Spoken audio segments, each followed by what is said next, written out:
तो भाई finally nothing वालों ने अपना नथिंग फोन 3 लॉन्च कर दिया है एंड इसे देख के ऐसा लगता है कि नथिंग वालों ने इस फोन को इंडिया में लॉन्च किया ही क्यों। ऊपर से नथिंग वालों का तो यहाँ तक बोलना है कि ये एक ट्रूली फ्लैगशिप फोन है, मतलब सिर्फ उसका बोलना है, बाकी हमारा या बाकी ऑडियंस का सबका बोलना अलग अलग यहाँ पे है। एंड ज़्यादातर तो यहाँ पे काफ़ी सारी इसके अराउंड कंट्रोवर्सीज वगैरह अभी चल रही है, काफ़ी सारी इसकी बातें वगैरह हो रही है। एंड नथिंग वाले भी यही चाहते हैं कि इस फोन के बारे में बातें हो, मतलब नथिंग वालों का हर बार यही रहता है कि उसका कोई भी अगर नया फ़ोन या कोई भी प्रोडक्ट लाते हैं तो उसके अराउंड बातें बहुत ज़्यादा हो, एंड खास करके सोशल मीडिया पे।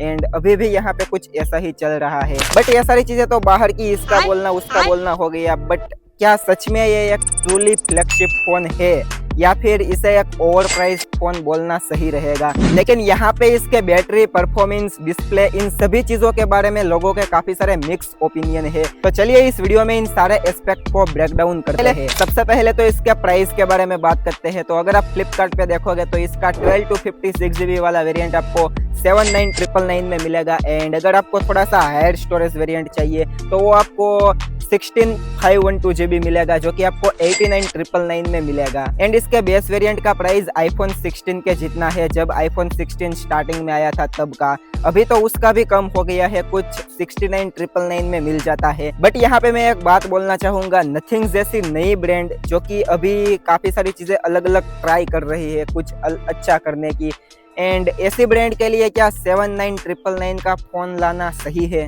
प्लस यहाँ पे इस फोन की जो परफॉर्मेंस है वो भी इस प्राइस में ट्रूली फ्लैगशिप फोन वाली नहीं बोली जाएगी। इसमें स्नैपड्रैगन 8s Gen 4 मिलता है, जो कि एक काफी पावरफुल प्रोसेसर है। एंड डेली लाइफ में आपको या फिर गेमिंग वगैरह करोगे तो वहाँ पे भी परफॉर्मेंस में कोई कमी नहीं दिखेगी।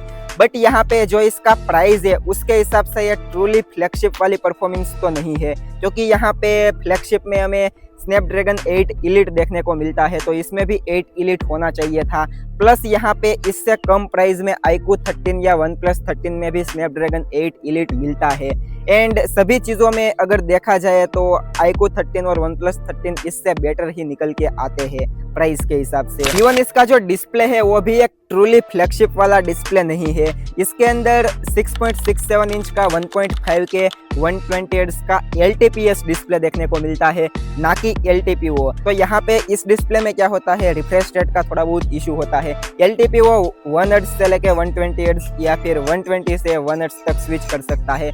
बट ये जो डिस्प्ले है वो यहाँ पे 30 हर्ट्ज से लेके 120 एंड 120 से 30 हर्ट्ज तक ही स्विच कर सकता है। एंड ऊपर से यहाँ पे यूट्यूब पे तो ये फोन HDR वीडियो को सपोर्ट कर लेता है, लेकिन जैसे ही नेटफ्लिक्स की बात आती है तो वहाँ पे ये फोन HDR वीडियो को सपोर्ट नहीं करता।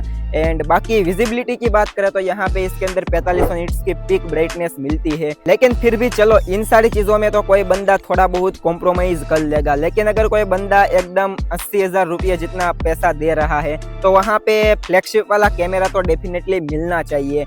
एंड यहाँ पे नथिंग फोन 3 के साथ कैमरा में भी कोई उतना बड़ा, मतलब उतना खास परफॉर्म यहाँ पे नहीं कर रहा। एंड जब नथिंग का इवेंट था तो वहाँ पे भी नथिंग ने कैमरा के अराउंड कोई उतनी ज़्यादा बातें भी नहीं की। एंड अभी इंटरनेट पे भी इसके अराउंड कुछ ज़्यादा बातें नहीं हो रही, मतलब कैमरा के बारे में कुछ ज़्यादा अभी निकल के आया ही नहीं है। बट यहाँ पे अगर स्पेक्स वाइज देखा जाए तो 50 मेगापिक्सल का क्वाड कैमरा सेटअप है सेल्फी को मिला के। एंड यहाँ पे इसके अंदर 3x टेलीफोटो मिलता है, ना कि 5x। एंड बाकी यहाँ पे मैं ट्विटर पे, मतलब एक्स पे काफ़ी सारी चीज़ें देखने की कोशिश कर रहा था इसके कैमरा के रिलेटेड। तो यहाँ पे मुझे काफ़ी सारे सैम्पल्स मिले, एक बंदे ने डाला हुआ है जिसमें इसने S25 ultra, OnePlus 13 and nothing phone 3 को, तीनों के कैमरा को कंपेयर किया है। एंड यहाँ पे तीनों में नथिंग का फोन सबसे बेकार ही परफॉर्म किया है।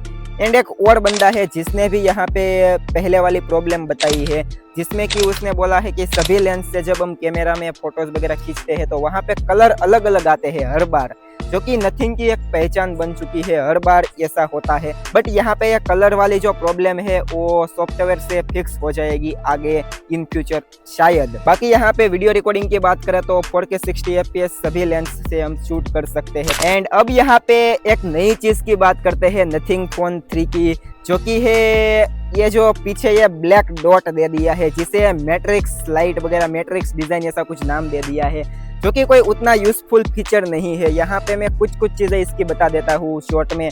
तो यहाँ पे इसे आप काफ़ी सारी एप्लीकेशंस के लिए कस्टमाइज कर सकते हो एंड यहाँ पे अपना फोटो भी आप चाहे तो लगा सकते हो। प्लस यहाँ पे आप चाहे तो यहाँ एक पीछे फिजिकल बटन दिया गया है, मतलब फिजिकल नहीं है, ये आपको फिजिकल जैसा फील होगा बिल्कुल आईफोन के जैसे, जिसे अगर आप प्रेस वगैरह करोगे तो वहाँ पे आपको काफ़ी सारी अलग अलग चीज़ें यहाँ पे दिखाएगा, चार्जिंग एनिमेशंस एंड और भी काफ़ी सारी चीज़ें यहाँ पे आप सेट कर सकते हो। बट गाइज अगर इसकी भी बात करें तो ये भी कोई उतना यूजफुल फीचर नहीं है, मतलब ऐसा पहले आसूस जैसी ब्रांड कर चुकी है और इससे अच्छा तो आप शाओमी के जैसे ही एक पीछे छोटी सी डिस्प्ले दे देते तो वो ज़्यादा यूजफुल रहता इसकी जगह।